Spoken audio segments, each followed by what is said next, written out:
Call of Duty returns again, with series creator Infinity Ward at the helm for what promises to be a more realistic and contemporary take on its setting, or as realistic as a Call of Duty game can arguably be. With a new engine, including a reworked art pipeline and approaches to optimization and rendering with cool effects like volumetric fog, we are witnessing one fantastic looking game here, and especially on PC. But with all that new tech also being found on consoles, in what way does the game distinguish itself on PC? Just like many a good PC version, evidence of its excellence are immediately apparent in the menus for the game. Call of Duty Modern Warfare takes an Ubisoft-like approach to its graphical settings, which is honestly one of the best ways to do it.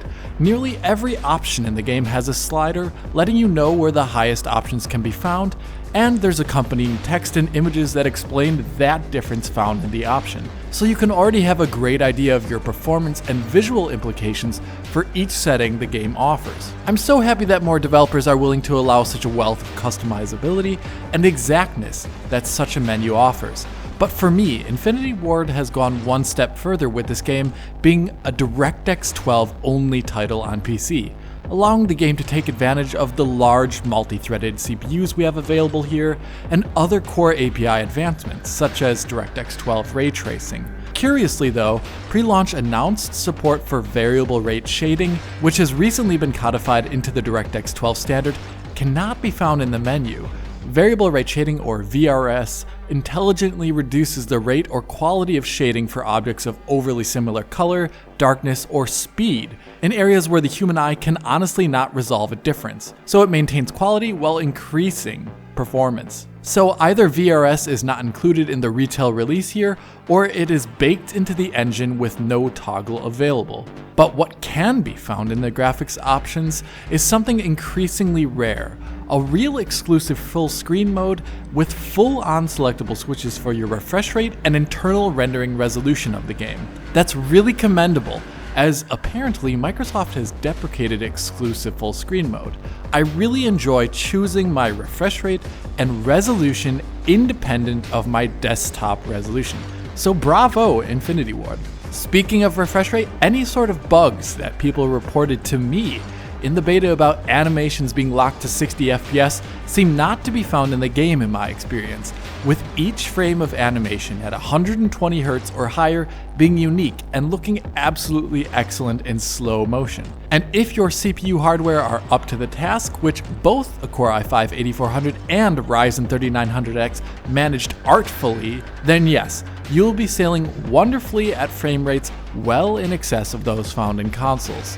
Given, of course, you can tweak down the resolution and graphical settings to more modest levels. But before I get into some of the best performance quality tweaks that the game offers, I really should detail the biggest option for enhancing visual quality, and that is the setting for ray traced spotlight shadows. The setting for ray traced spotlight shadows takes, to my knowledge in playing the game so far, any and every artificial man-made placed spotlight and transforms it from using shadow maps to utilizing shadows rendered via ray tracing. This means any and every indoor light or any artist-placed light for a cutscene, or one for faking bounce light for example, will be turned into a ray tracing light. So all of those shadows driven by the moon or sun, utilizing so-called cascaded shadow maps, will not be affected by the settings. So any comparisons you may see out there comparing shadows from the sun or moon will of course show no change. Much like those advantages I've detailed in the past for Shadow of the Tomb Raider or Control, ray trace shadows take shadows to the next level in terms of believability and detail. One of the biggest differences to notice is their pixel perfect quality. Regardless of how close you are to an object or how small it is, its geometry and detail will cast shadows. On the other hand, like here with this brush, shadow maps will completely lack shadows for those details much too small to be covered by their limited resolution. In many scenes, this means seeing ultra tight shadows with ray tracing on the smallest facets of game models. That detail completely ceases to exist under normal shadow map conditions. And given how this game has such genuinely high polygon asset assets scattered across its environments, tons of detail is then re-added into scenes which are otherwise underrepresented or swallowed whole by Shadow Map's inability to represent such fine detail. A great example can be seen here with the game's grass. The normal shadow mapped version showcases some shadows, which are generally blobby and do not line up perfectly with the grass casting them. The grass itself also, with shadow maps, looks overly brightly lit. Interestingly, Modern Warfare's shadow maps for such small grass-like objects and vegetations at times are actually being cast from invisible and simplified imposters that do not line up with the actual geometry. Like here, you can see the shadow mapped version has all these features in the shadows which do not line up at all with the geometry casting them really. Yet the ray traced version of those shadows line up perfectly. Coming back to that original scene with the overly bright grass, you can see how ray trace shadows cast per pixel perfect shadows from each individual blade of grass in comparison, emphasizing how thick and dense that grass is. It's really a stark difference. Also notice how the rocks themselves have shadows which adhere to their shape more, and curiously how bright spots found in those shadows seem to disappear. This is because ray trace shadows eliminate shadow bias problems, which you can also see in this scene. Here you can see how the shadow casting from the fence misaligns and leaves a bright spot within the shadow. This Peter panning effect, as it is sometimes called, is extremely common when utilizing shadow maps. Basically, the shadow map misaligns with the objects it is casting from. Switching over to ray trace shadows, this gives pixel perfect shadows with no odd holes in them where the objects are too thin or too close together. It looks just right. That rightness applies to other facets of shadowing, which are very hard to capture in a physically correct way with shadow maps, especially from small artificial light sources. For example, contact hardening and larger penumbra shadows. Take a look at this scene here with normal rasterized shadow maps. Take note of how hard-edged all the shadows are, uniformly so. This gives the lighting an extremely harsh look. Switch over to ray trace spotlight shadows and you can see how that harsh shadow from the faraway handrail has now been softened in a physically correct way based upon its distance from the caster and from the surface area of the light. Notice how the shadow coming from the entryway starts off extremely crisp and then tapers softly off. That tapering off softly effect can dramatically change the look of some scenes, like here in this kitchen, where the standard shadow maps have that stencil shadow-like look to them.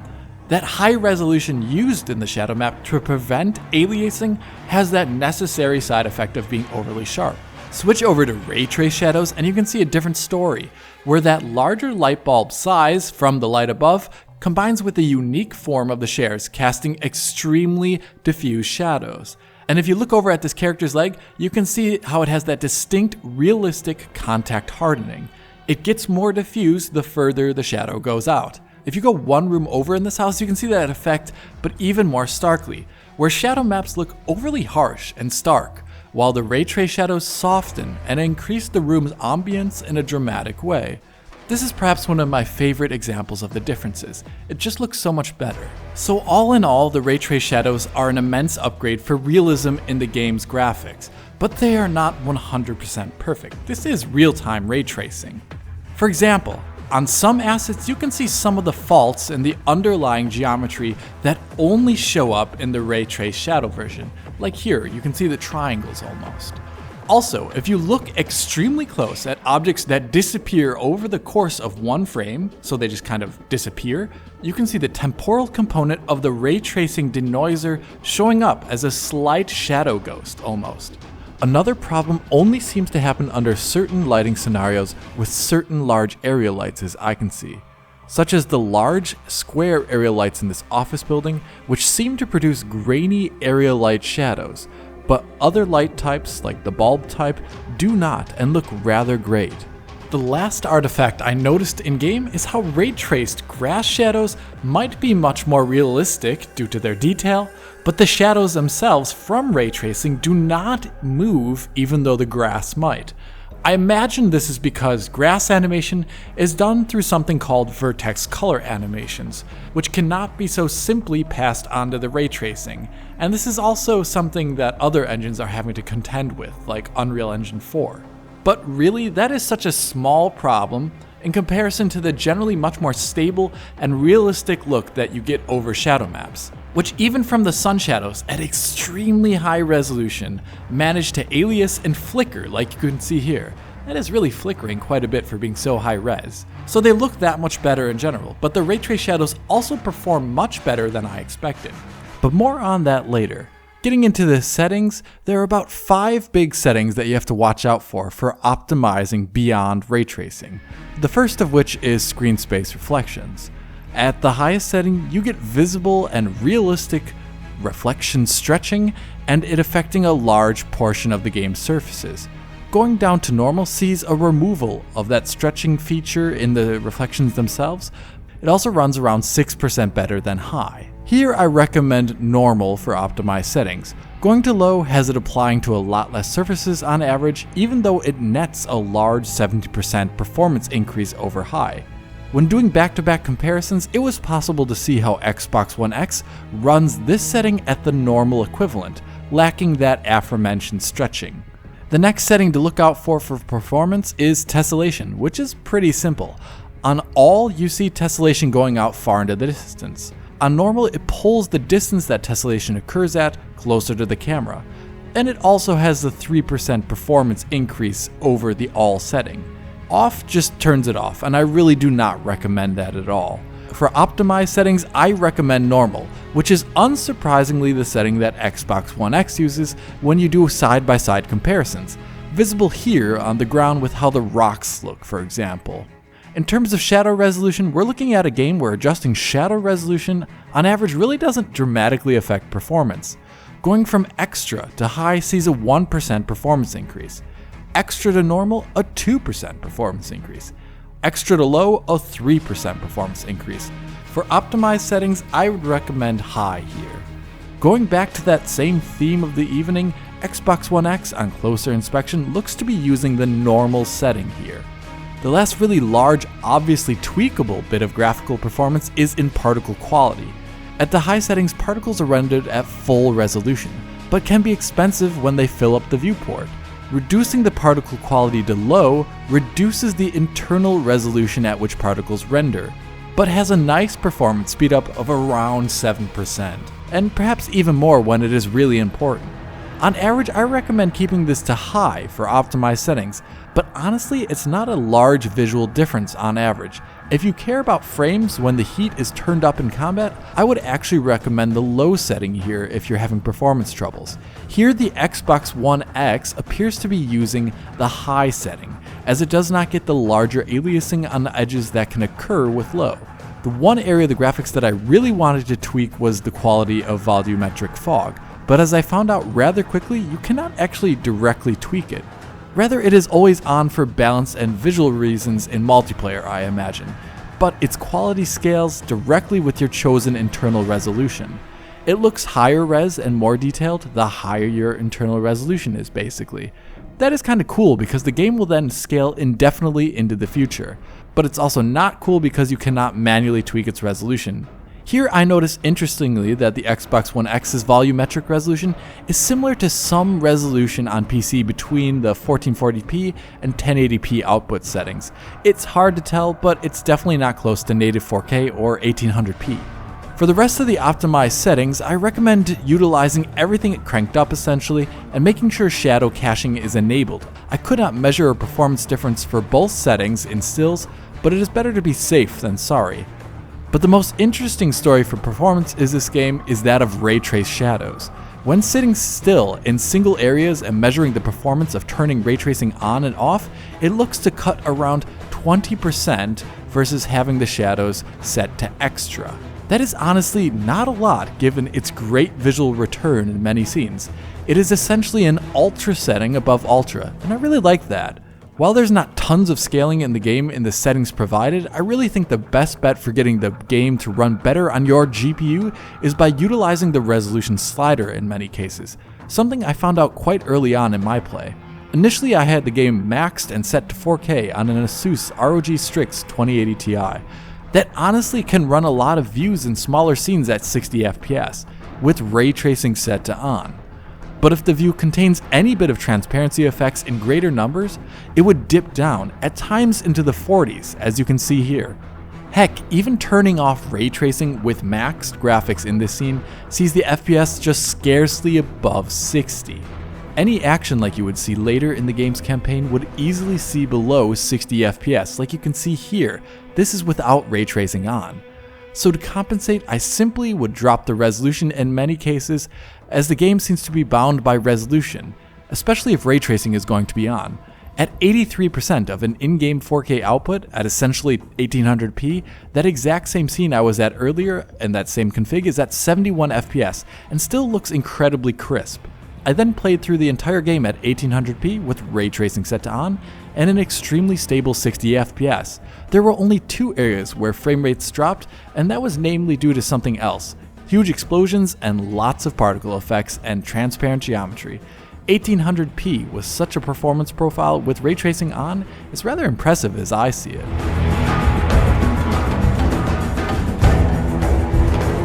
But not everyone has this massive GPU, and I definitely do not recommend maxing the settings, of course. With lower end older offerings such as the AMD RX 580, I put the game through its paces at 1440p at some of the tougher areas of the game. Checking out some of these harder to render areas, the great advantage the RX 580 has at these settings at 1440p is immediately apparent. It tends to be around 30% faster on average than the GTX 1060, with the drops being less severe when things get heavy. In general, it is honestly just a bit shy of a great 60 FPS at these settings at 1440p. Though for a perfectly smooth 60 FPS, both GPUs should be dropping internal rendering resolution and probably dropping particle quality as well, which, as seen in this fight here, it is absolutely killing performance. The real thing that these cards need though is dynamic resolution scaling, which would aid in how viable they are and should really be added to the game in a patch in my opinion. For those of you that want ray trace shadows, I found that the modest RTX 2060 Super at optimized settings at 1440p with ray tracing on managed to do rather well, performing better than the RX 580 at those same settings without ray tracing. And interestingly, it also deals quite a lot better with alpha and bandwidth filling effects. This game really seems to like Turing hardware. But still, I think this card and others in its caliber would really shine with access to dynamic resolution scaling.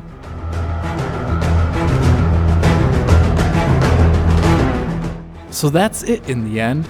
Call of Duty Modern Warfare is a great looking game, and in my humble opinion, the best looking Call of Duty game we've seen this generation.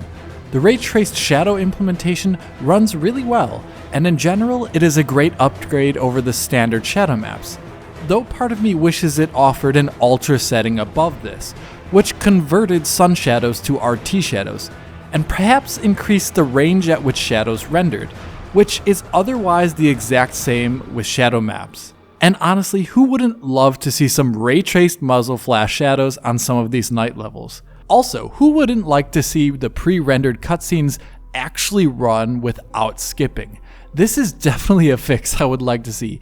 As of all my play so far on PC, almost every single time a pre-rendered cutscene play, it ran with out-of-sync audio full of dropped frames, and generally didn't look really great. But perhaps something along those lines will come in a future patch. And until then, I hope you enjoyed this video. If you did enjoy this video, then please hit that like button and subscribe to the channel. If you are already a subscriber, then please consider hitting that little bell in the corner to be informed as soon as Digital Foundry posts a video. If you would like to talk to me about this game or ray trace shadows in games, then please write a comment below or follow me and Digital Foundry on Twitter. And as always, this is Alex, bidding you farewell und auf Wiedersehen.